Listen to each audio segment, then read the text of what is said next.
Kumusta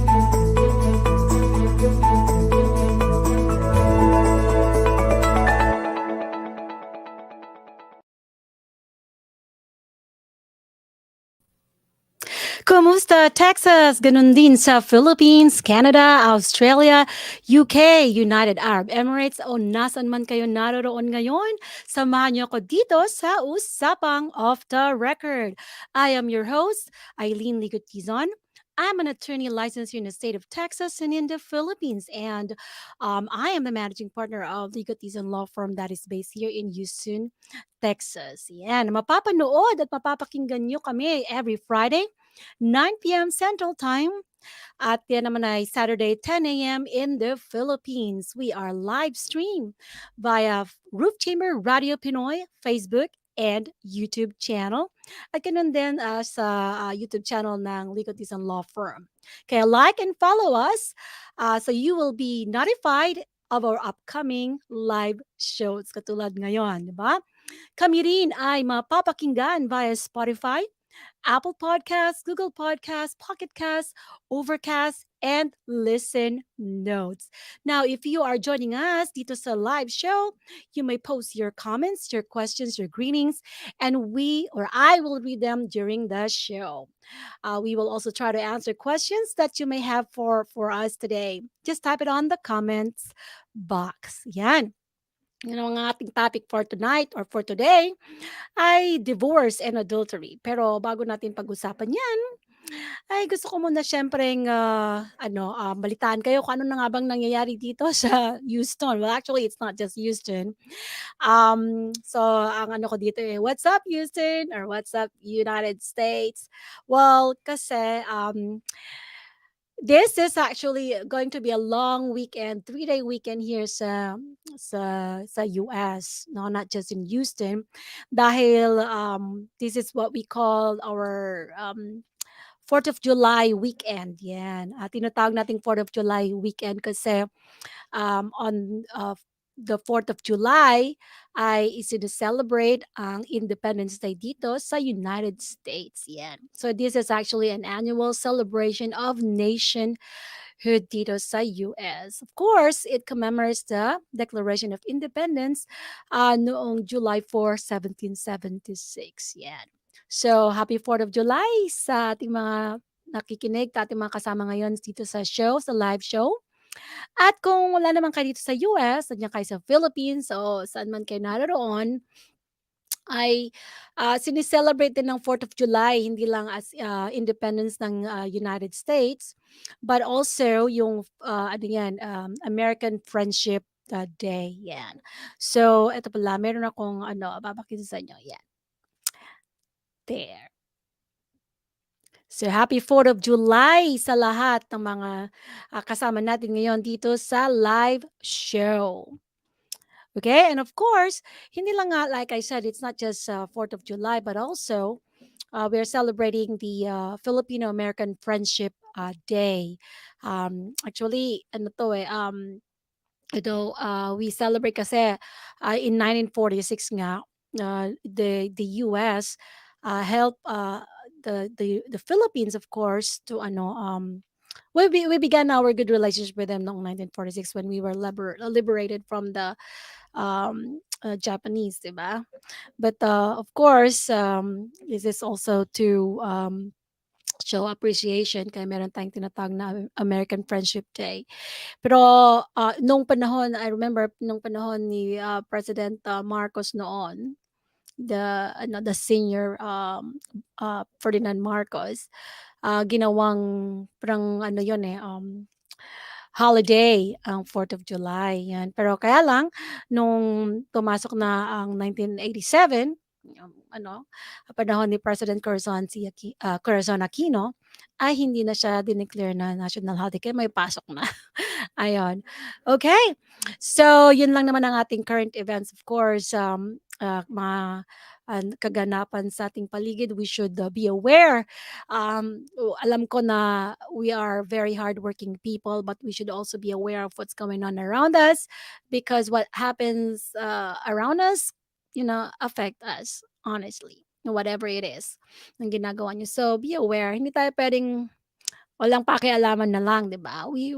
Kailangan din nating ano, makialam, alamin at siyempre, tingnan mo rin kung ano yung puwede mong magawa kung kailangan kailangan kang kumilos, yan.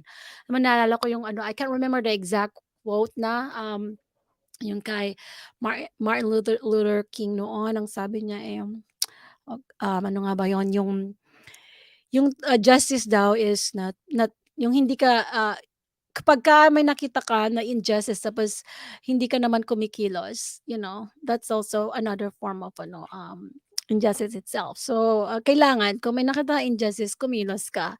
But of course, you have to weigh kung anong mga siyempre yung mga ano ang puwede mong gawin at hindi mo puwedeng gawin.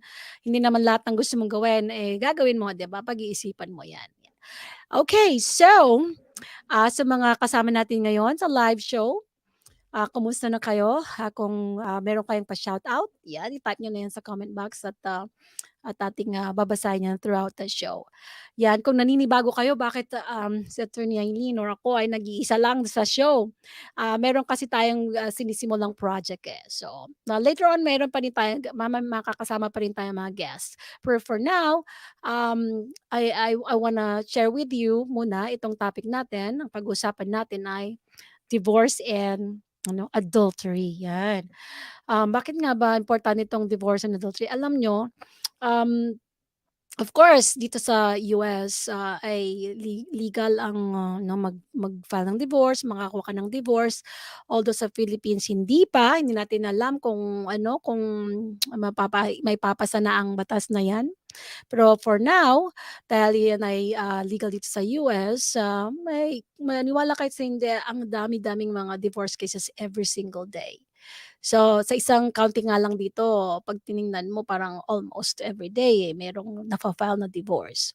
It could either be a uncontested divorce, default divorce, or contested divorce, 'yan. Dito I'm talking about here pa lang sa Texas. So, imaginin mo yung 51 states sa US kung saan legal ang divorce, 'di ba? Alright, so, susubukan nating sagutin yung mga katanungan na did your like kung halimbawang, nag-cheat nga sa'yo yung spouse mo, ano ba ang epekto nun sa divorce, meron ba? Aside from the fact na alam natin, of course, because if you watch the previous, show natin dito sa Usapang Off the Record, sinabi natin na adultery is one of the, grounds for fault divorce, 'yon. So, i-refresh lang natin ang ating memory ano, meron tayong tinatawag na fault at saka no fault. Yung no fault dito ay meron man kang, kahit na, wala mang kasalanan yung other spouse mo, puwede kayong kumuha ng divorce kung hindi na kayo magkasundo. Hindi hindi niyo na matiis ang isa't isa. Puwede kayong ano, mag-file ng divorce, 'yan ang tinatawag nating no fault divorce. Hindi na tinitingnan kung sinong may kasalanan, okey? Yung fault divorce naman, yun yung tinitingnan kung, nag-file ka ng divorce kasi may kasalanan yung isang spouse, yung let's say yung wife mo, yung husband mo. And, we discussed the different grounds of divorce and isa na nga doon ay yung adultery. Now, bakit tayo nagfo-focus sa adultery ngayon? It's because I want you to understand na hindi lahat ng ano, sasabihin mo kasi, bakit mo pa kailangang i-prove ang adultery kung puwede ka namang mag-divorce? Na walang ang dahilan mo lang, hindi kayo magkasundo, ba't kailangan mo pang i-prove ang adultery kung may adultery, ganyan. Yes, importante 'yan na ano, kung merong may fault sa marriage ninyo, ay importanteng i-allege mo 'yan. It could be one of the grounds of your ano, why you are filing for divorce kasi may impact ang ano, ang fault sa contested divorce or sa divorce itself. And 'yun ang ating aalamin sa ating usapang off the record ngayon, 'yan. Alright, so simulan na natin ang ating usapan. Um Una muna siyempre, gusto nating ano, sandali meron tayo ditong ano, unang tanong, oh. Siguro let's go ahead and ano, ano na natin 'yan, sagutin na natin 'yan ano. Si Rusty Lopez. Yan. Rusty, salamat at you're joining me here sa live show. Ang tanong ni Rusty, what is considered adultery in Texas? Ano nga ba ang adultery in Texas? Alam niyo sa Philippines may adultery rin eh, pero pareho kaya ang definition? Of course, alam naman natin na when we say adultery, you have to look into what did the law say. Ito ba matatawag ba 'tong adultery o hindi? Bago mo sabihin, "Ay, guilty ka ng adultery," you know? Huwag basta-basta magbintang. Ano bang tawag do'n? Do not judge. Huwag mapanghusga. Alam mo muna, is it really adultery in the state of Texas or not? Kapagka ba meron kang nakilala diyan at, nagkaroon kayo ng relationship, naging let's say, you are already married, nagkaroon ka ng girlfriend, automatic ba na adultery na 'yon? Dito sa Texas? Well, hindi siya automatic. You have to qualify what kind of relationship you have there. Dito kasi sa Texas, it will be considered an adultery kapagka you are married and then you engage in a voluntary sexual intercourse with somebody na hindi mo asawa. So remember that definition, ha? Voluntary, you engage in a voluntary sexual intercourse with another person na hindi mo asawa. So kung walang sexual intercourse, that may not qualify as adultery here in the state of Texas. So yung mga ano, tanong mo siguro, paano yung mga pagka may kausap ka sa telepono, yun nag-exchange kayo ng mga explicit mga na salita, mga intimate conversation sa phone, hindi pa yan adultery kasi wala pang ano, sexual intercourse. Yung ano, may tinatawag tayong sexting, 'di ba? Is that considered? No, kailangan it's a physical sexual, intercourse at ikaw ay may asawa and you did it with somebody na hindi mo asawa. So that is considered adultery here in the state of Texas. 'Di ba very interesting? It's not because nagkaroon ka ng, um, uh girlfriend na, during the time na, kasal kayo, adultery na agad yun, no. So, you need to understand first, ano yung mga elements ng adultery dito sa Texas. A good question, Rusty, okay?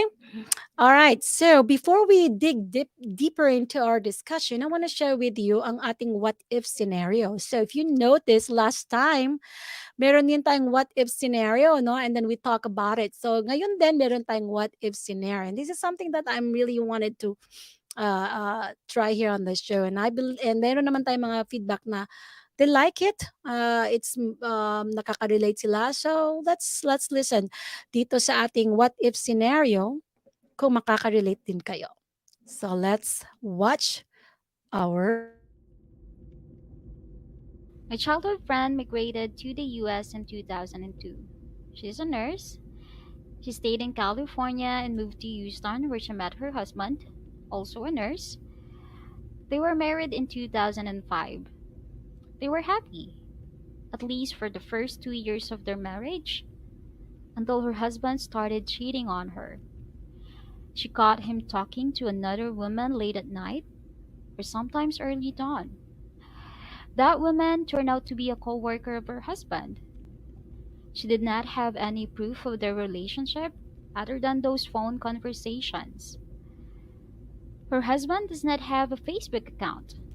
Whenever she confronts him, he just simply denies it and does not give her any explanations. He went on a vacation in the Philippines, supposed to be for 2 weeks only. He came back home after a month. It turned out that her husband has been in the US for almost 2 weeks but did not tell her. She also hears from some friends that they were seeing her husband with another woman. My friend is going through a lot of mental and emotional anxieties. Her husband stops talking to her and shows no care at all. My friend and her husband had one child now grown. My question is, what if my friend files for a divorce? Can adultery affect the divorce process?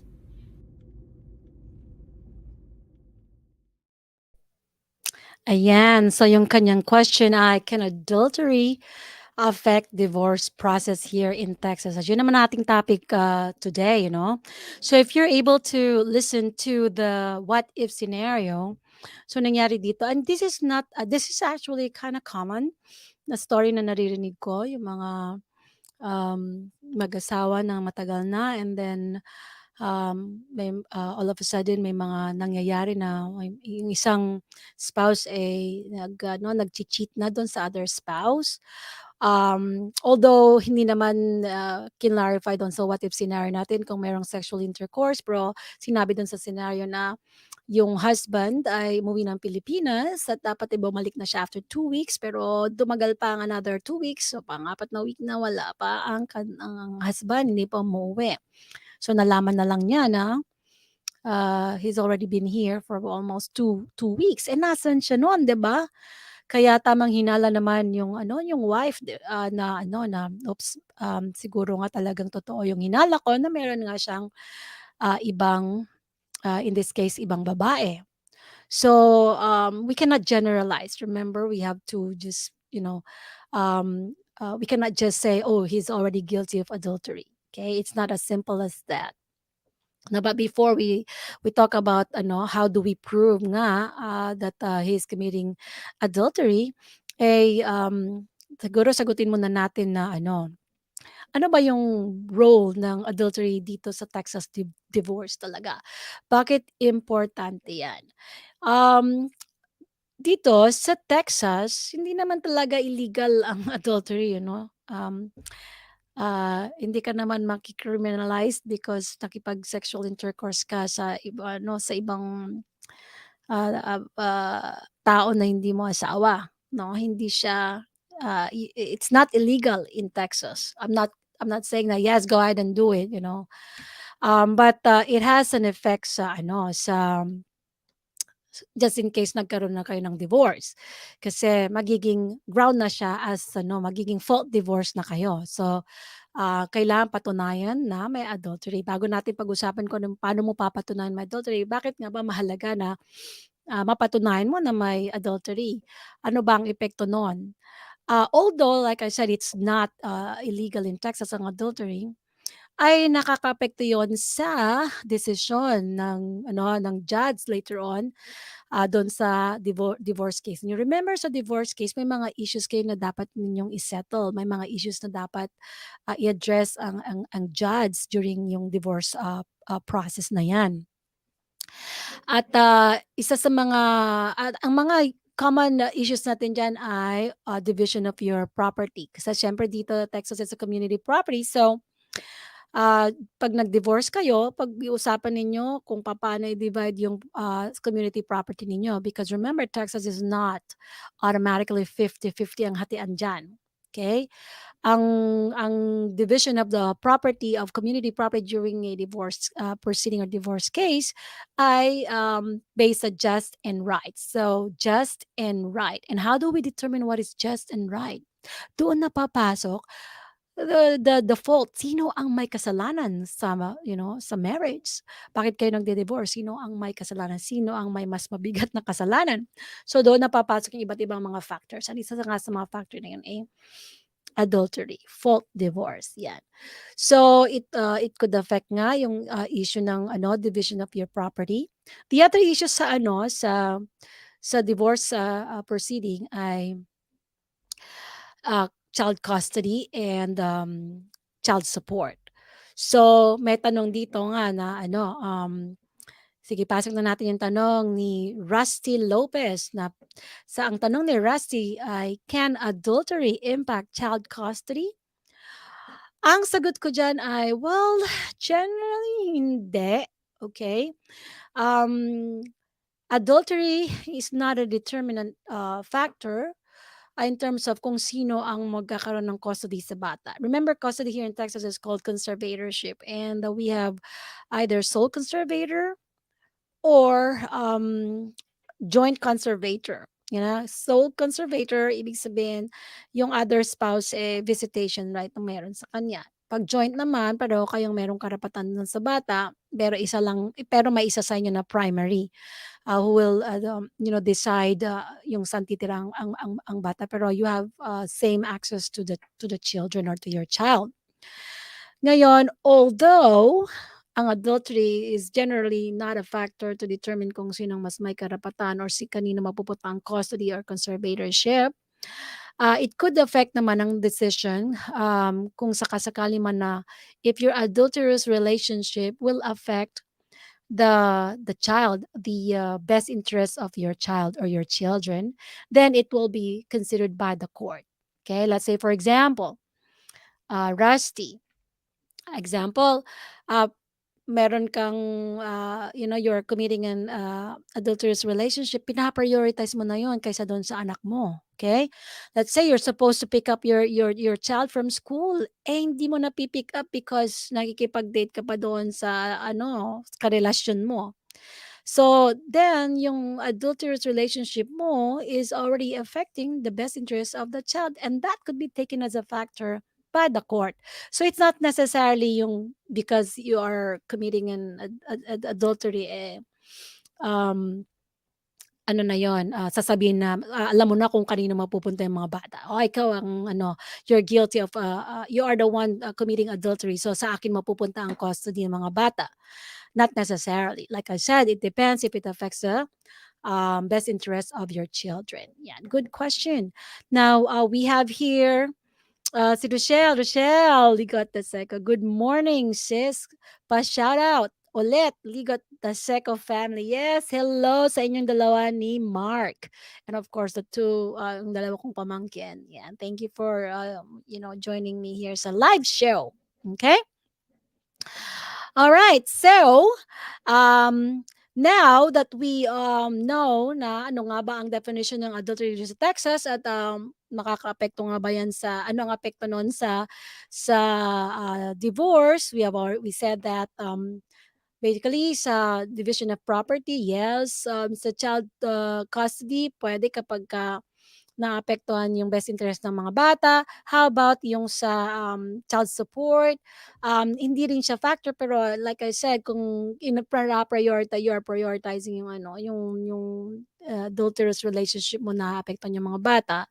Pero most likely naman sa child support, it depends on yung needs ng bata, and then of course yung capability of the other parent to pay the child support.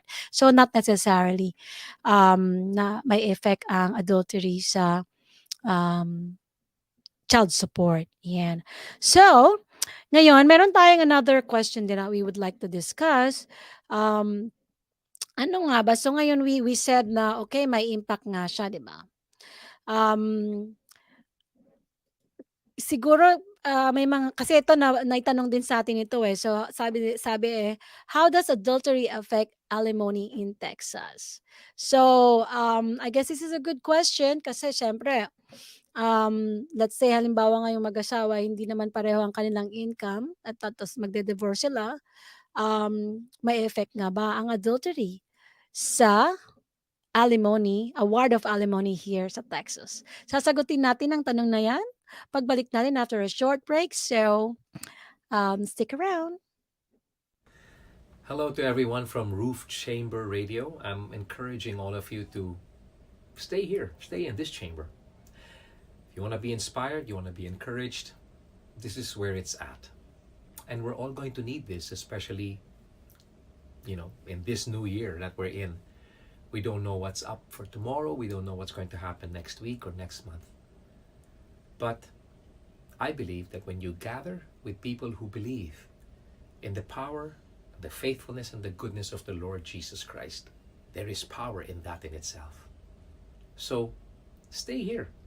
Stay in the Roof Chamber Radio.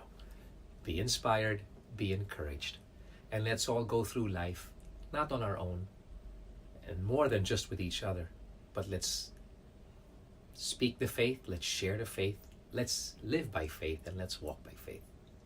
God bless you all, everyone from Roof Chamber Radio.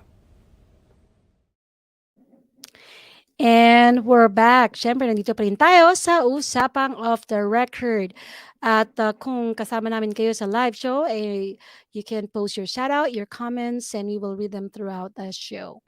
All right.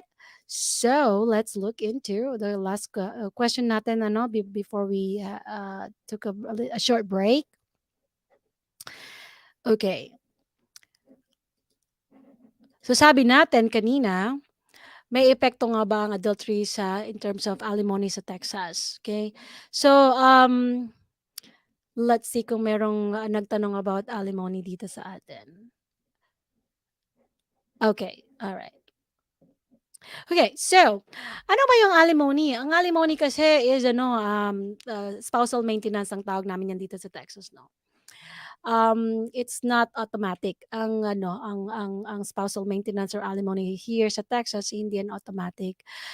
Depende yon sa mga factors. Sa ibang state, they consider adultery in terms of determining siguro whether the spouse is eligible for alimony.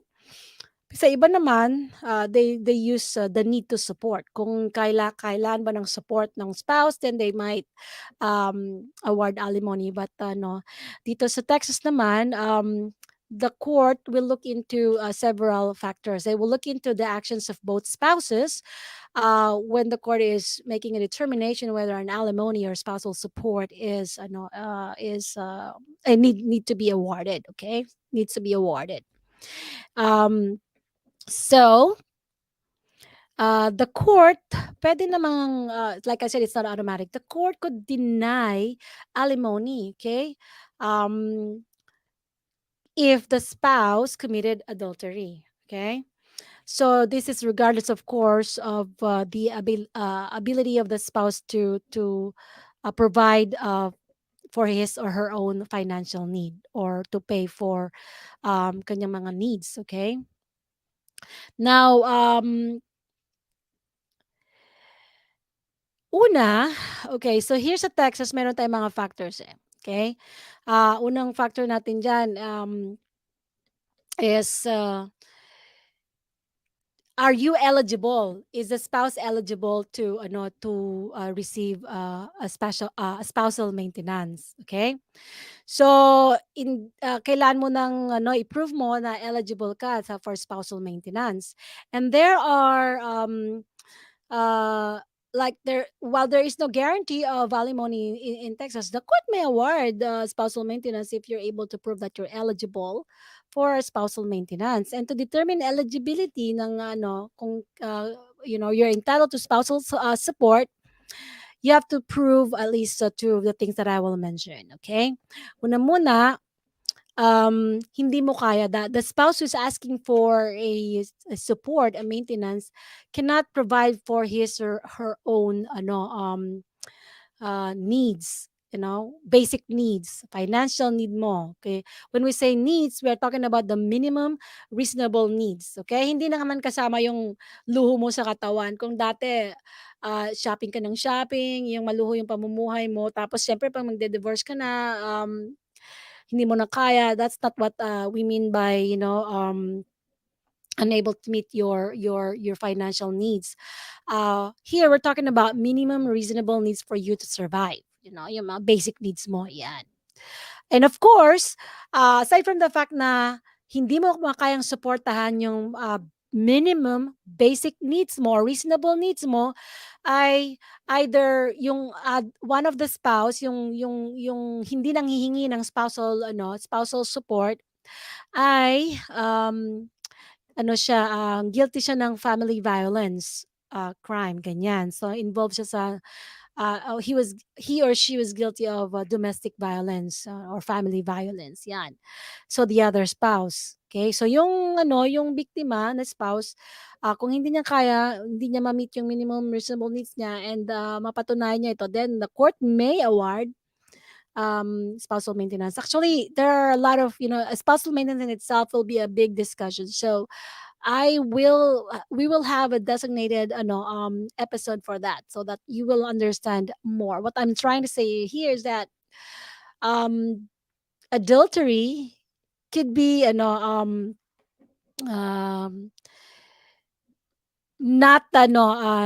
necessarily, but it may be considered by the court. Yan, siguro ang natin dyan na lang.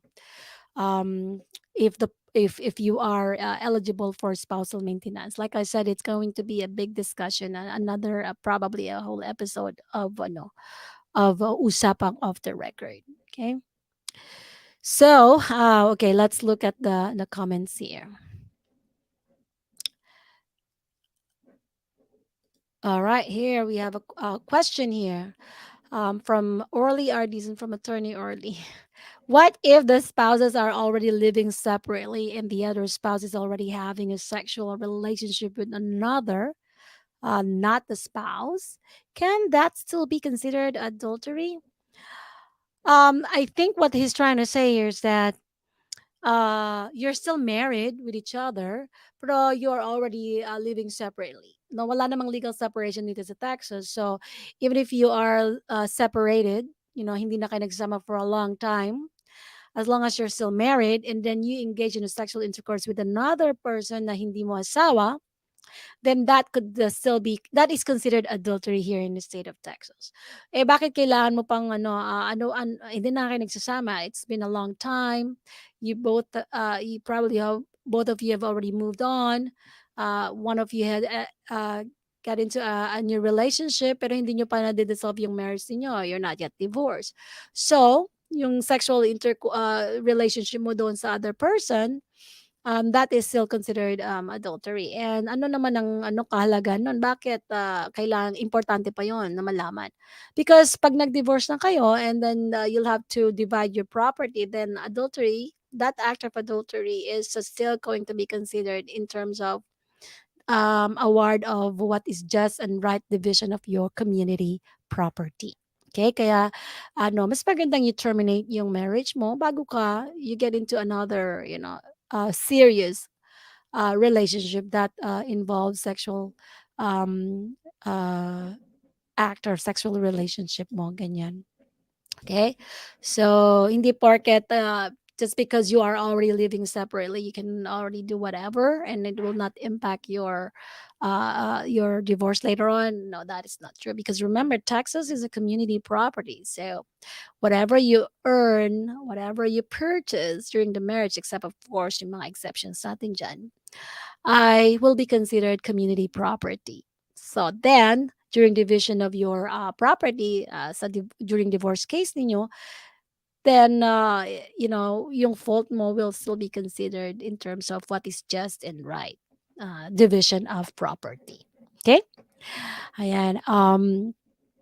Okay, and we have here si Lenny Quasito Bochial. Sabi niya, good morning sa'yo dyan sa Philippines, sa inyong dalawa ni Pastor Alan. Good morning. Ayan, salamat and you join me here sa live show. Okay. Okay, so let's what was our question a while ago again? Okay. So, merong question dito si Attorney Orly. Or did I already, yan. Ay, then, nabasa na natin yan. Okay. So, let's go to, this question. Naman, from Rusty Lopez. Nako, Rusty, dami-daming tanong, no? But that's good because, that means if you ask questions and your questions are good, that means you're understanding the topic and then you're going to be learning. So, yeah. Sometimes it's the way we ask questions. That's how we know that you are really into it. Okay? So Rusty Lopez, sabi niya, how much proof do we need to prove adultery? Remember mo yung yung scenario natin, yung what if scenario natin, ba? Yung kanyang best yung kababata niya, childhood friend niya, who is a nurse, moved here sa sa US, nag-asawa, and then ang hinala niya nga merong karelasyon yung kanyang husband, pero wala siyang proof, walang text, walang email. As a matter of fact, yung kanyang husband ay walang Facebook account. So naririnig lang niya, pero naririnig niya na nag-uusap sila sa madaling araw, ganyan. And then nawala yung husband niya for 2 weeks, hindi niya alam saan nagpunta. So mga yan, pwedeng matawag mo yun ng mga circumstantial evidence na magpapatunay, pwede mong magamit ang mga yon para mapatunayan na merong adultery. Of course, because if you allege fault in a marriage, in a divorce case, you have to prove it in court para you get a favorable decision on your part. Ngayon, ang tanong ni Rusty, how much proof do we need to prove? Hindi yan guilty beyond reasonable doubt. No. Kailangan mo lang ng clear, clear evidence. Ang ano natin dyan is, pwede mo magamit yung circumstantial evidence katulad ng mga sinasabi ko, not necessarily direct evidence. Pero syempre kailangan ma-convince mo yung court na yung spouse mo talaga naman is had a sexual relationship with another person na hindi ikaw yon, okay? Ang tawag din ni clear and positive proof na guilty siya ng adultery, okay? And remember our definition of adultery, that's what you need to prove to the court para you get a favorable decision. Yan. So clear and positive proof. So ano lang yan, yung sa scenario, what if scenario natin kanina, pwede niya ipasok lahat yung mga evidence na yan. Yung mga witnesses, di ba? Meron silang mga witnesses na nakakita na may kasama yung husband niya. It could be sa car, sa mall, or pumasok sa hotel, mga circumstantial evidence. Not necessarily direct. So as long as you can prove by clear and positive evidence that your spouse is committing adultery, then you may be able to get a favorable decision in terms of the division of your property in your divorce case. So that is a good question. All right. Okay. So, and thank you, Rusty, for for that question. Okay. All right. So merong tanong dito si Rochelle. Hi, Rochelle. Yan ang question mo, ha? What do they have in common daw about adultery and concubinage? Well, if I remember it right, anong concubination is actually kasi dito sa Texas, hindi naman talaga dinefine na ang pwedeng maging guilty ng adultery ay either wife or yung husband, either one of the spouse that had a sexual relationship with another a person na hindi niya asawa, then that could be adultery. In the Philippines, you have to distinguish ang adultery and concubinage. Yan. Adultery kapag it's the I might be wrong on this one, but I'll try to remember it. Adultery yung sa wife, concubinage naman yung at fault naman dyan ay yung husband. Yeah. So magkaiba ng yan degree of proof. So this is a good discussion that we might it's a good discussion that we could do it in a separate episode. But yeah, think about that as that way. Okay, adultery and concubinage, which is very different dito sa concept natin ng adultery sa Texas. Okay? Good question, Rochelle. Yay. And meron tayo ditong bumabate, si Ana Barbin, sabi niya is watching from Ulag, 𝘥𝘱𝘰𝘶, Sorsogon City. Napaka-specific sa mga taga-Ulag dyan. Ulag, 𝘥𝘱𝘰𝘶, Sorsogon City. Hello sa inyo. Ayan yung pag-aaralan ko bumati sa Bicol. Tatanungin ko ang aking mother, aking nanay. Turuan nyo akong bumati sa Bicol. O kaya yung tita ko, Titi Aning, turuan mo akong bumati. So next time, babati ako sa Bicol. Yan. All right. Well, salamat and you're joining me dito sa live show sa Usapang Off the Record. We're just gonna pause for a short break. At sa pagbabalik natin ay pagpapatuloy natin ang ating Usapang Off the Record about adultery and divorce dito sa Texas. Kaya, stick around.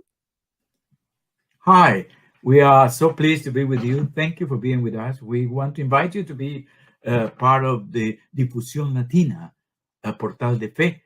We are the Spanish ministry of Roof Chamber Radio, and we are so blessed to be with these guys all around the world. Please be with us on YouTube and Facebook. We would love very much to know how God is blessing you, and please come along and support us. God bless you, and see you then. Yes, and we're back and nandito pa rin tayo sa Usapang Off the Record. And thank you sa lahat ng mga nanonood sa atin at nakikinig sa Usapang Off the Record via Roof Chamber Radio Pinoy Facebook page and YouTube channel. At okay, so I think gusto ko lang dagdagan yung sinabi ko kanina about yung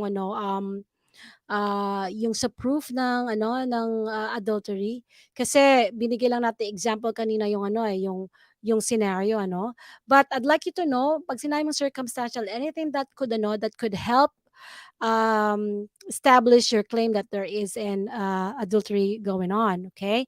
So pwede yung mga phone records, okay? Mga phone calls, yan. Kung meron kayong mga text, pwede yung mga nag-exchange sila ng mga text messages, pwede yan, pwedeng magamit yan para mapatunayan mo na, wait, meron ba talaga silang sexual relationship? So, makita mo doon. Sometimes, people, they exchange some, pictures, uncompromising pictures, you'll never know what you're gonna see there pagka nag-investigate ka talaga. Yung iba naman nag-hire talaga sila ng investigator.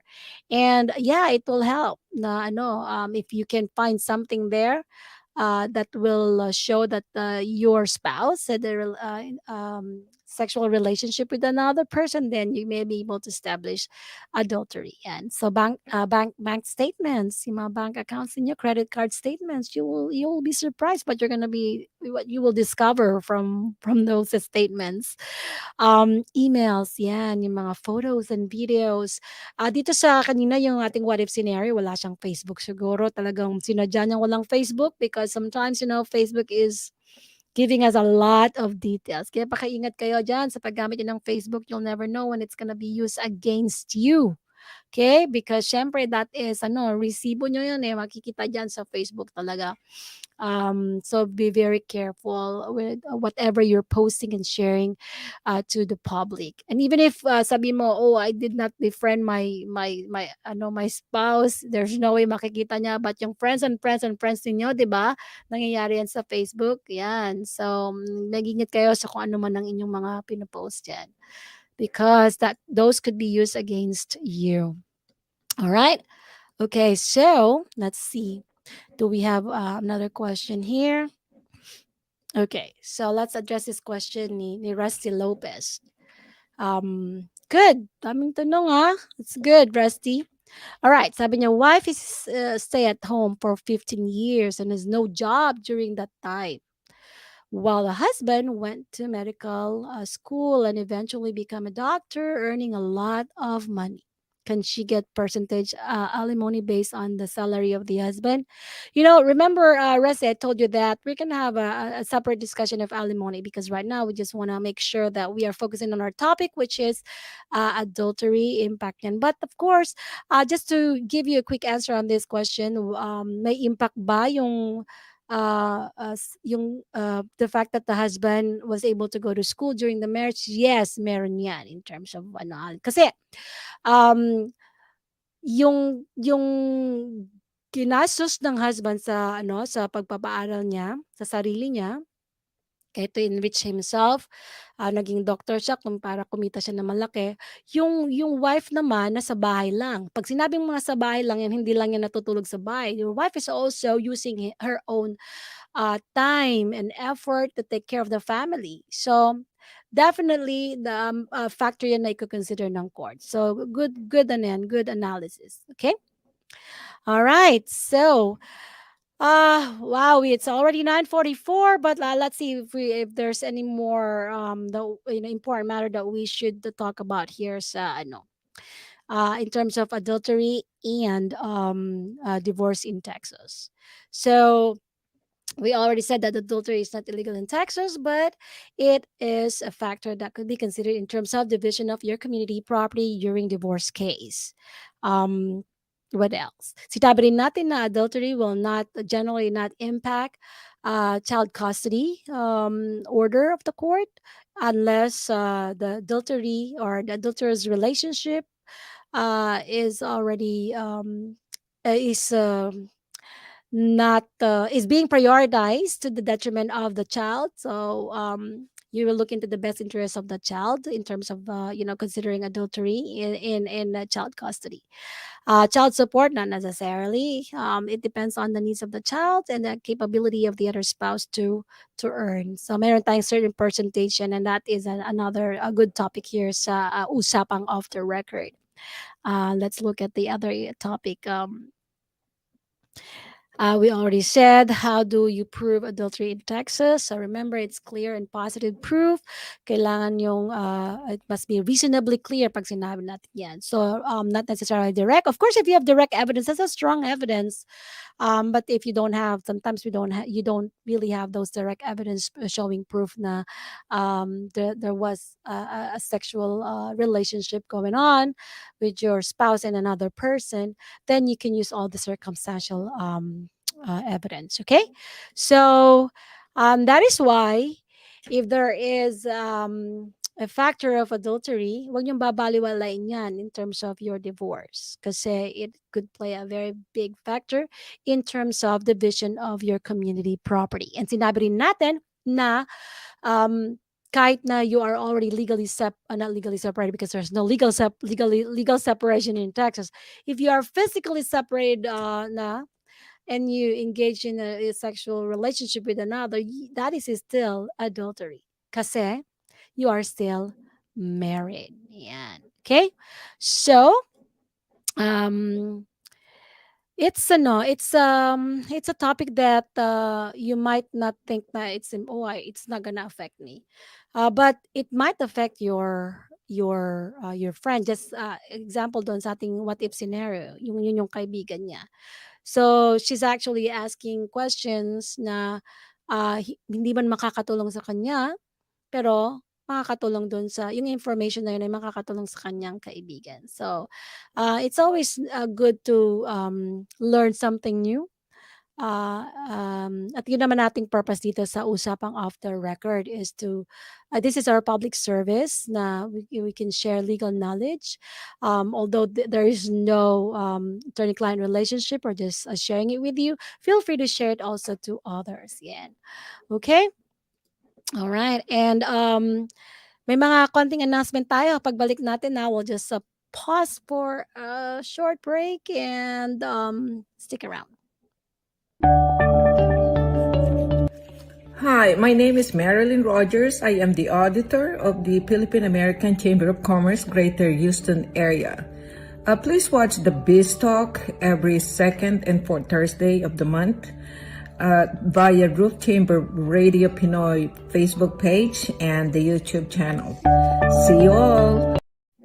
And we're back. Yes, that is the Biz Talk.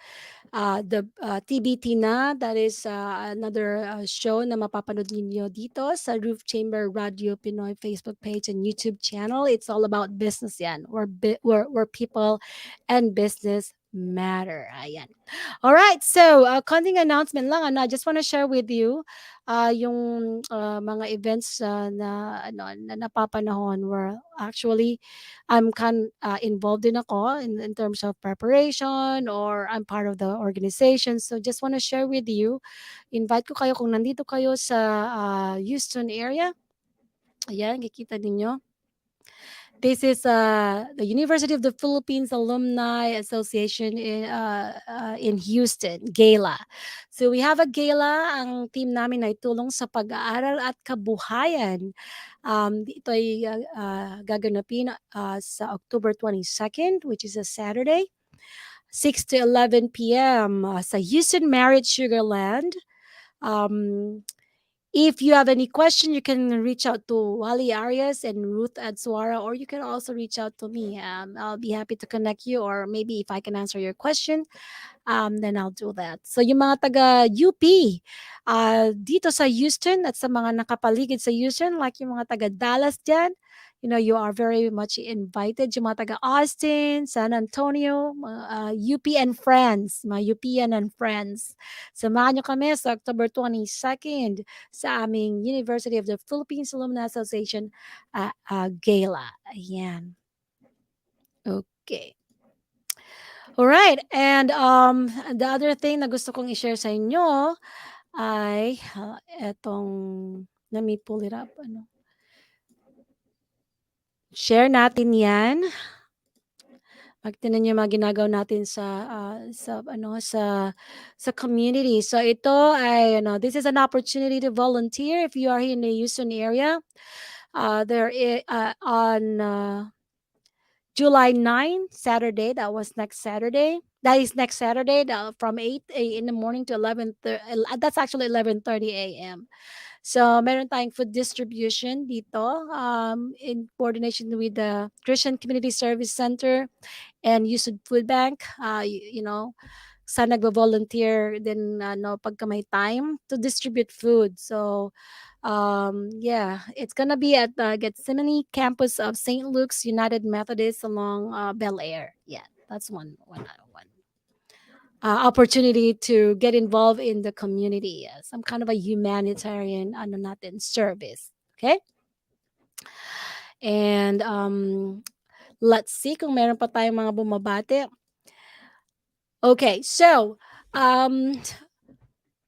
it's time for us to say thank you to all our listeners and viewers. Remember, if you missed the live show, you can watch the recorded sa YouTube and Facebook page ng Roof Chamber Radio Pinoy. Also, you can listen to the recorded show naman sa Spotify, Apple Podcasts, Google Podcasts, Pocket Casts, and Listen Notes. Ayan. And I'd like to say thank you sa Roof Chamber Radio Pinoy for giving me this opportunity to share legal knowledge. Sometimes we have in the past we have guests every Friday.